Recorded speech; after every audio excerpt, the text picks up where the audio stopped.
Imaginez que le son soit votre meilleur outil pour trouver à manger. Votre principale méthode de survie.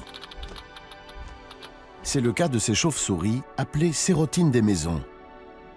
Les chauves-souris sont des animaux extraordinaires qui font tout sans se servir de leurs yeux. James Simmons est professeur de biologie à Brown University, à Providence, dans le Rhode Island. Dans une pièce, il a installé un dédale de chêne en plastique. Avec l'aide de la chercheuse postdoctorale Kelsey Hom, il étudie la faculté des chauves-souris à s'orienter grâce au son. Son but, améliorer l'orientation par écholocation chez l'homme. Dans la nature, les chauves-souris n'ont aucun mal à se diriger entre les branches et les feuilles, tout en chassant des insectes et en volant à plusieurs mètres par seconde. Filmé par une caméra haute vitesse, l'expérience simule le milieu naturel de ces petits mammifères. On a reproduit la végétation en suspendant des chaînes en plastique noir au plafond. Sur le plan acoustique, le résultat est très similaire à un enchevêtrement de branches. Les sons émis par les chauves-souris ne rentrent pas dans la gamme des fréquences audibles par l'oreille humaine. James Simmons utilise donc un détecteur d'ultrasons pour convertir ce signal en une fréquence audible.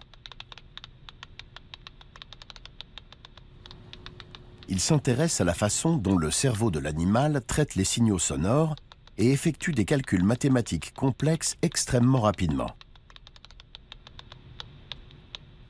La chauve-souris émet des sons et son cerveau fait des calculs hyper rapides basés sur le temps que met l'écho d'objets éloignés à lui parvenir. Or, ce sonar est capable d'effectuer ces mesures si rapidement que l'animal voit ces objets avant d'émettre le son suivant. Nos ordinateurs numériques ne sont pas assez puissants pour ça. James Simmons a ainsi découvert qu'à partir des échos reçus par leur sonar, les chauves-souris étaient capables de visualiser des images en 3 dimensions. Quand on voit un objet, on distingue sa couleur, sa texture et bien d'autres détails. Mais l'image sonore d'un insecte que la chauve-souris reçoit est réduite à 3 ou 4 parties du corps. Le son émis en direction de l'insecte rebondit sur les parties de son corps et renvoie plusieurs échos. Or, quand elle chasse, la chauve-souris vole selon une trajectoire courbe. Ainsi, à chaque fois qu'elle émet un signal, elle obtient une image sous un angle légèrement différent. De ce fait, elle perçoit les éléments du corps de l'insecte en 3 dimensions. Les chauves-souris voient avec le son.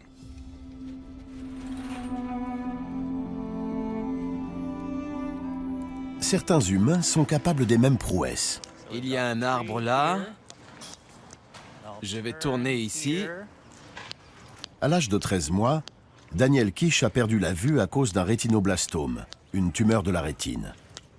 Instinctivement, il s'est mis à claquer de la langue afin de s'orienter grâce à l'écho, comme les chauves-souris. Ce n'est pas avec sa canne, mais avec sa bouche qu'il émet les clics que vous entendez. Après, un grand espace ouvert, mais on approche d'une construction.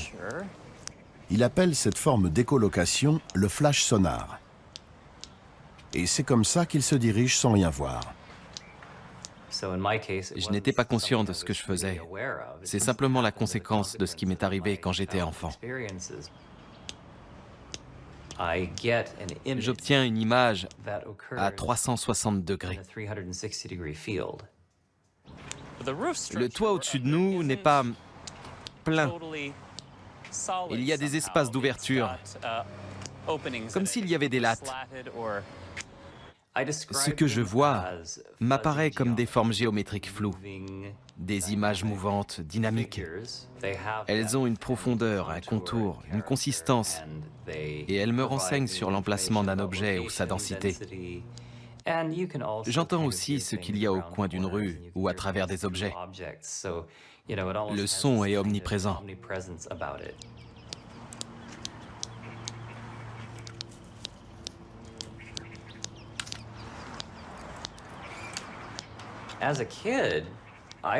J'ai été élevé dans l'idée que je n'avais rien d'extraordinaire. Mes parents ont toujours insisté sur le fait que j'étais un enfant comme les autres. Daniel apprend à faire du vélo à 6 ans. J'ai appris à cliquer comme un fou pour pouvoir faire du vélo dans le quartier. Quand je rentrais dans un poteau, mes parents n'en faisaient pas un drame. Ce n'était pas marrant comme expérience. Mais s'ils ne m'avaient pas laissé faire, là, ça aurait été une catastrophe. Montrer qu'il peut rouler à vélo est devenu pour lui une façon de sensibiliser le grand public au fait que le cerveau s'adapte et que les individus sont capables de faire bien plus de choses qu'ils ne le pensent.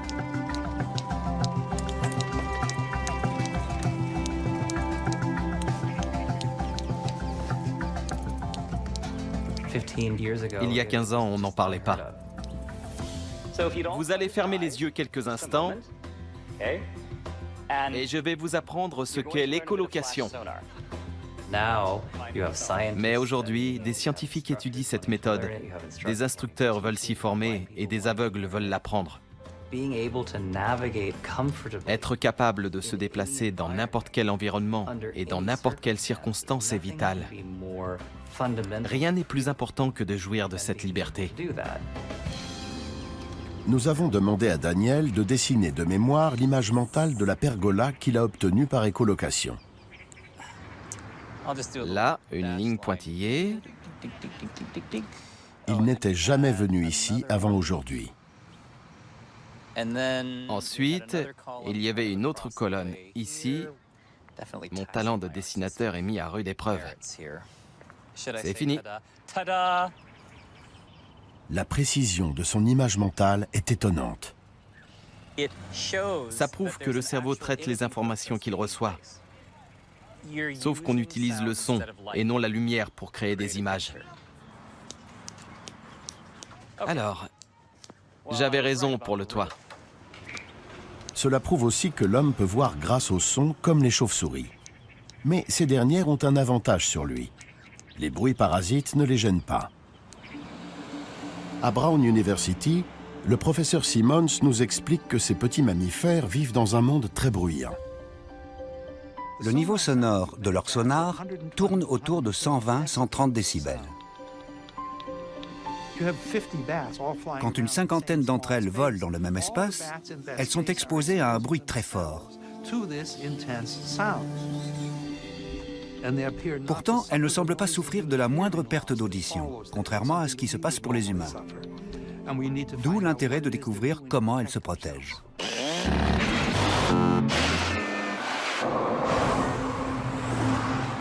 Chez l'homme, il peut arriver que des bruits intenses provoquent des dégâts irréversibles à l'oreille interne. Les cellules ciliées de la cochlée convertissent les ondes sonores en signaux électriques que le cerveau interprète. Les cellules les plus susceptibles d'être détruites par une exposition au bruit sont celles qui font office d'amplificateurs des sons faibles. Quand on souffre d'une perte d'audition, les cellules ciliées externes de la cochlée sont endommagées. Le son n'est plus amplifié. C'est comme si le bouton qui permet de monter le volume sur une chaîne stéréo était cassé. Mais la perte d'audition liée à une exposition au bruit n'est qu'une partie du problème. Lorsque nous vieillissons, le cerveau traite les informations auditives beaucoup moins rapidement. Il devient plus difficile de comprendre ce que les autres disent. Ce n'est donc pas uniquement une question de volume. Notre appareil auditif est capable de repérer les micro-intervalles dans un discours.